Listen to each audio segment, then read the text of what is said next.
Okay, good afternoon again. Okay, hindi na-record yung aking ginawa kanina. So,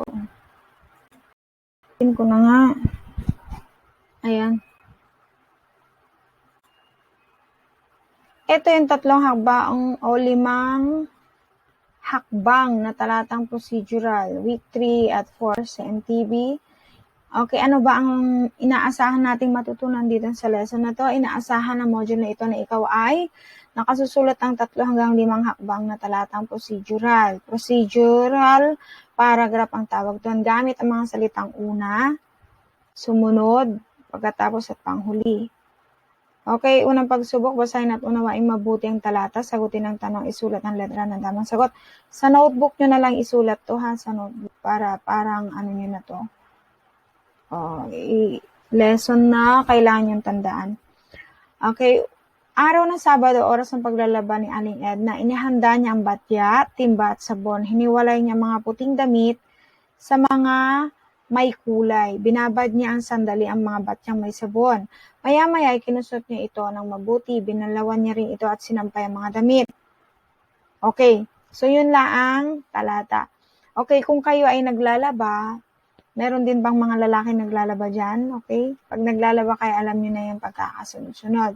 So, sa mga babae, kung alam nyo nang maglaba, yun yung dapat yung sundin. So, pero, ano ba ang dapat yung tandaan? Ano yung una?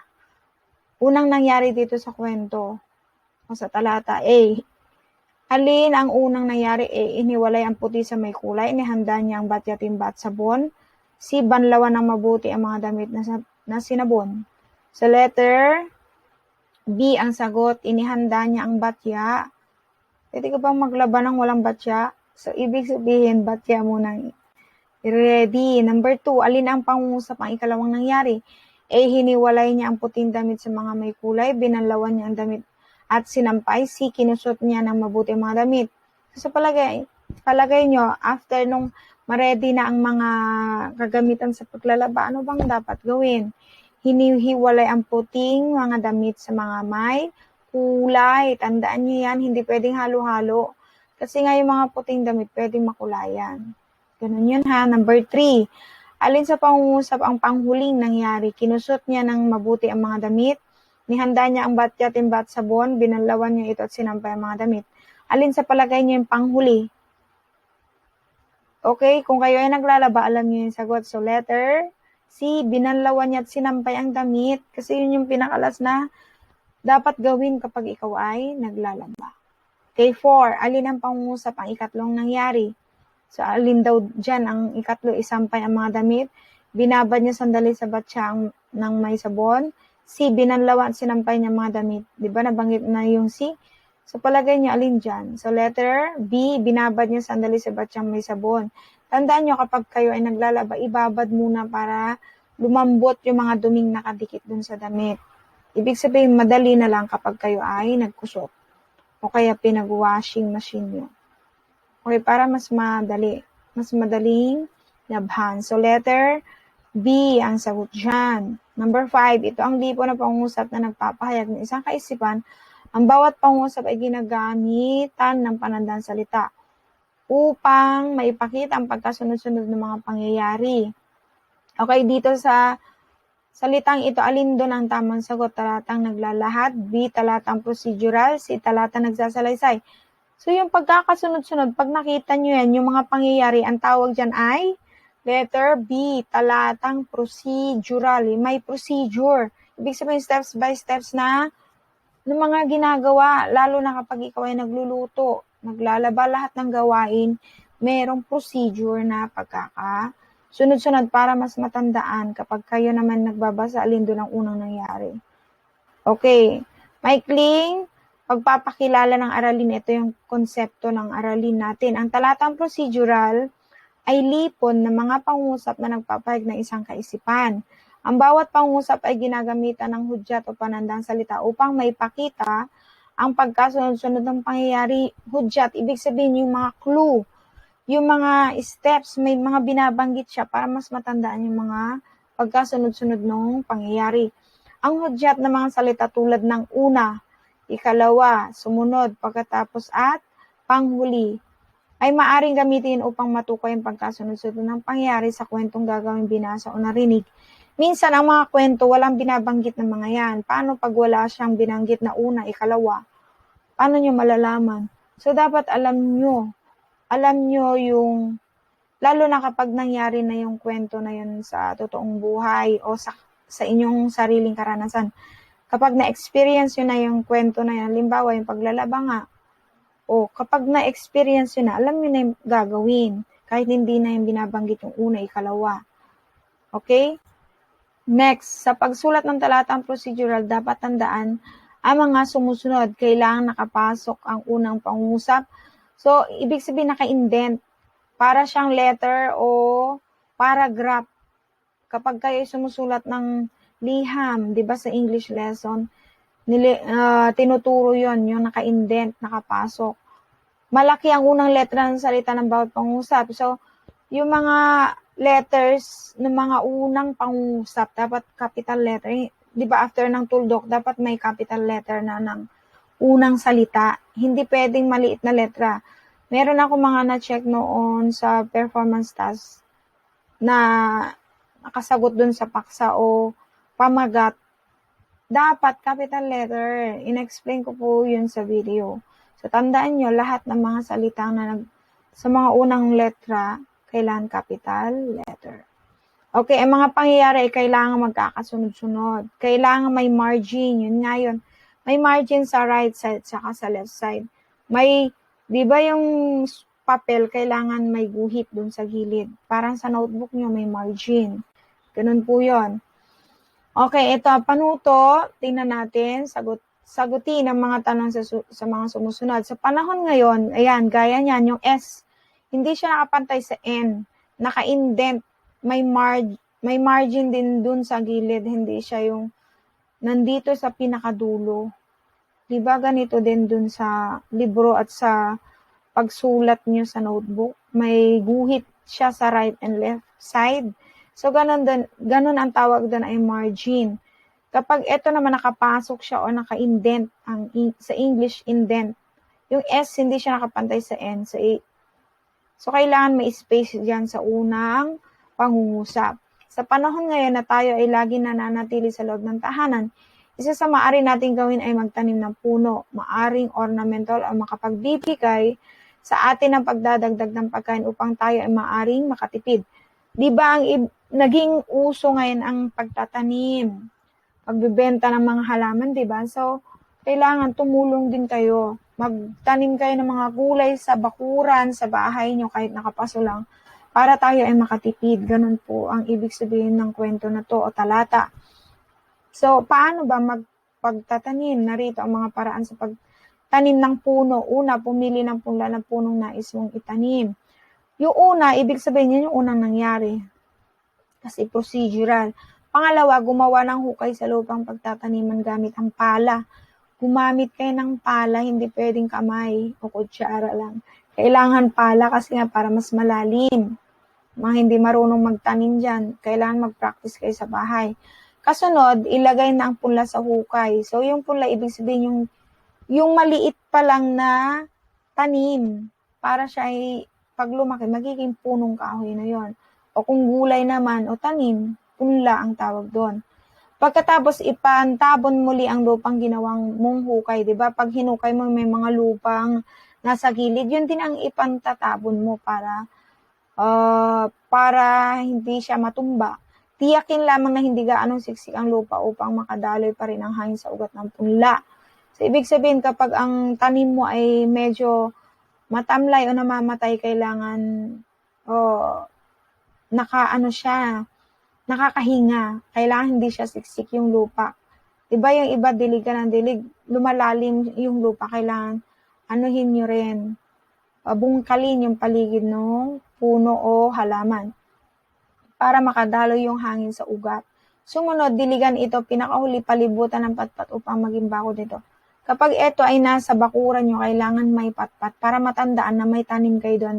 Kasi ang punla, maliit lang siya, hindi mo yun makikita, pwedeng maapakan. O kaya, pwedeng, akala mo damo lang, pwedeng pwedeng hindi mo matandaan alin doon yung halaman mo, damo ba yun o ano.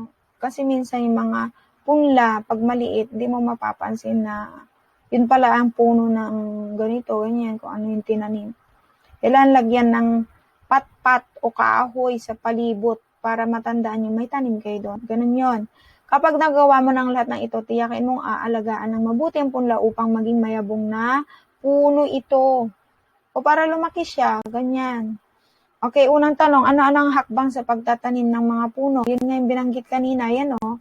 Una, pumili ng punla na puno nais mong itanim. Ito yung sagot dun ha. Pangalawa, gumawa ng hukay sa lupang pagtataniman gamit ang pala. Kasunod, ilagay ang punla sa hukay. Pagkatapos, ipantabon muli ang lupang ginawa mong hukay. Tiyakin lamang na hindi gaano siksik ang lupa upang makadaloy pa rin ang hangin sa ugat ng punla. Sumunod, diligan ito, pinakahuli palibutan ng patpat upang maging bakod ito. Diba mabilis? Pangalawa, ano-ano mga salitang ginamit upang ipakita ang wasang pagkakasunod-sunod ng mga hakbang sa pagtatanim ng puno. Yun nga yung una, ikalawa, anong next, sumunod, pagkatapos, panghuli. 5 siya, 5. Paano pag-anim yung pangungusap na pagpipilian? Merong word kang idadagdag na, una, ikalawa, ikatlo. Sumunod, pagkatapos, panghuli, o 6 na pangungusap yon, 6. Kapag 7, o di dagdagan mo pang-4, dadagdagan mo lang yung nasa unahan bago yung mga nasa dulo. Huwag mo aalisin yung salitang sumunod at pagkatapos at panghuli. Okay, yun yun. Yun yung dapat yung gawin. Paano nakakatulong salitang ito na maayos ng pagpapahayagwas o hakbangin o pangyayari ayon sa ayos ng pagkakasunod-sunod. So, kapag sa recitation natin, dapat alam nyo itong mga tanong na to. Ay, baka pwede kong itanong ulit sa inyo. Okay, kasi ang last na recitation natin, baka next week. O kaya next week. I-chat ko dito sa group chat. After kong, kasi week 3 at week 4 pong itong lesson na to.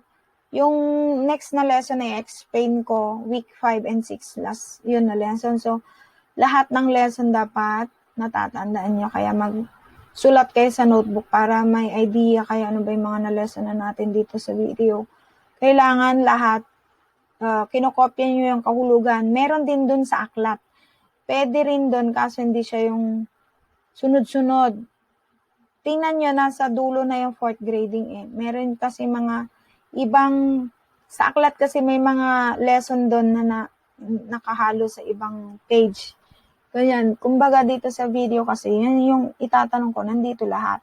Kasi yan yung sinusunod namin sa MELC o yung lesson online. Meron din sa aklat. Pero magulo kasi minsan na alin dun yung 4th grade, hindi siya hindi siya nakalagay. Okay, anong aral natutunan mo sa kwento? O dito sa kwento na to, ano ang natutunan mo sa ilang mga slides na naipakita ko ngayon sa inyo? So, dapat sa isip nyo pa lang, alam nyo na ang sagot dyan. So, syempre, iba-iba kayo ng sagot dyan na sa inyo. Ano bang natutunan nyo sa MTB? Ang MTB kasi para siyang kapareho ng Pilipino na lesson, yung Pilipino. Kaya minsan, parang na-lesson na namin sa kabila. Hindi pa, yung iba kasi magkapareho lang. Pero sa Filipino, sa MTB naman to. Pero mas malawak na dapat natatandaan nyo kasi nga, meron na sa Pilipino, meron ba dito sa MTB? Diba? So, anong aral natutunan nyo dito sa, procedural, talatang procedural? Okay, basahin ng mabuti ang talata. Ulitin natin yung talata sa pagtatanim ng halaman o puno. Narito ang paraan. Una, pumili ng punong nais mong itanim. Sumunod ng hukay. Sa lupang pagtatanim ay gamit ang pala at ilagay ang punla sa hukay. Pagkatas ipatabon muli ang lupang mula sa ginawa mong hukay at diligan ito. Tiyakin lamang na hindi gaanong siksik ang lupa upang makadaloy pa rin ang hangin sa ugat ng punla. Panghuli, palibutan ng patpat upang maging bakod nito. Yun yung ang mga salitang salungguit. Anong tawag sa mga yan? Okay? Ang mga salitang may salungguhit ay mga hudyat o panandang salita na ginagamit upang maipakita ang pagkasunod-sunod ng pangyayari sa talatang procedural. Yan nga kasi ang lesson natin. So, yan yung mga clue o tanda para matandaan nyo yung mga pagkasunod-sunod ng mga pangyayari sa kwento. Yun po yun. Okay? Na sinusunod upang maging maayos ang paglalahad nito. Okay? Ito yung last. Punanampat lang mga salita. Okay? Yung isasagot nyo una pagkatapos simula at panghuli. Tingnan ko nga kung alam nyo to. Maskarang yari sa supot na papel. Sa PE, ay sa mape nyo, nakagawa na ba kayo nun sa art? Art, yung paggawa ng mascara. O sa supot o kaya sa papel. Plastic. Pwedeng ganun. Okay, kung alam nyo, ito, isang araw gumawa si Eva ng maskarang yari sa supot na papel. Patlang nilagay niya ang supot sa ulo. Ano yung sagot dyan sa unang patlang? Una. Diba? Okay, patlang tinukoy niya ang gitna ng bibig at nilagyan ng guhit. Anong sagot dito sa patlang? Pangalawa. Okay, patlang tinukoy niya rin ang gitna ng dalawang mata at minarkahan ng supot. Anong sagot dyan? Sumunod. Sumunod, tinukoy niya rin ang gitna. Okay, patlang inalis ang supot sa papel ang ulo ginuhit sa iba pang bahagi ng maskara. Ano dito? Pagkatapos ang sagot ha. Ito, panghuli, ginupit ang mga butas para sa mata at bibig at sinimulan ng lagyan at iba pang mga palamuti mascara. Yung design dun sa mascara sa paligid. Diba may butas dyan, dito sa may design. Yun ang ibig sabihin nun ha. Okay, saan sagot? Una, ikalawa, sumunod pagkatapos, panghuli. Tandaan, sumunod ang mauna bago yung pagkatapos ha. Yung panghuli, yun yung pinakadulo. Okay, gawain 2. Sumulat na isang maikling talata batay sa lugar na madadatan ng bata mula sa bahay patungo sa paaralan. Iba-iba yung sagot nyo dito, pero ayon sa araw, dapat tandaan nyo. Ito yung sagot. Tuwing ako ay pumapasok sa paaralan, yung bata dito yung nagsasalita. Madami akong lugar na daraanan sa aming pamayanan. Ang mga lugar na ito ay una, barangay hall. Sumunod, hospital. Pagkatapos ay botika, kung saan maaring bumili ng gamot. At ang panghuli ay ang parke na aming pinupuntahan pagkatapos ng klase. Okay. Ayon dito sa drawing, una muna ang parke bago sa school. Sa una, pumupunta muna sila sa parke. Panghuli. Pag panghuli, ibig sabihin, dapat nasa dulo yung parke, di ba? Pero ayon sa arrow dito sa drawing, ayan, sa parke muna mauna bago sa paaralan. Ibig sabihin, pumunta ng botika para uminom ng gamot o umupo muna siya. Pagkatapos uminom o uminom na ng gamot o kung ano man ang nabili niya doon bago siya pumunta sa school. Pwedeng gano'n. Kung ang araw naman niya ay dito muna bago parke, pwedeng gano'n ang sagot dyan. Panghuli ay ang parke. Okay? Pwedeng gano'n ha. Tandaan, ang talatang procedural ay ginagamitan ng mga panandang salita tulad ng una, sumunod, pagkatapos at panghuli upang mas epektibong maipakita ang pagkasunod-sunod ng pangyayari o pamamaraan. Sinaalang-alang ang mga paraan sa pagsulat sa talata. Okay? Okay, ito pa last. Naku, meron pa. Wastong paraan na paghuhugas ng kamay, gumamit ng panandang na salita. Kapag kayo ay naghuhugas ng kamay, ano yung unang gagawin? Buksan ang gripo. Una, buksan ang gripo at basahin ng tubig ang kamay. Pangalawa, maglagay ng tamang dami ng sabon ng kamay. Dami ng sabon. Dapat alam nyo itong steps na to. Anong sagot dyan sa pangatlo? Sumunod, kuskusin ng mabuti ang pagitan ng daliri. Ito. Kuskusin. Pag may sabon, di ba ganyan? Makita yung camera. Ganyan. Pati kuko. Bababa sa 20 segundo. 20 seconds. Yun nga yung kakanta ka ng happy birthday, di ba? Banlawang mabuti ang Yang sagot dyan, sumunod, di ba? Pagkatapos, banlawang mabuti. O, babanlawan na ng mabuti yung kamay. Pagkatapos, sabunan. Punasan at patuyuin. Panghuli yan, ha?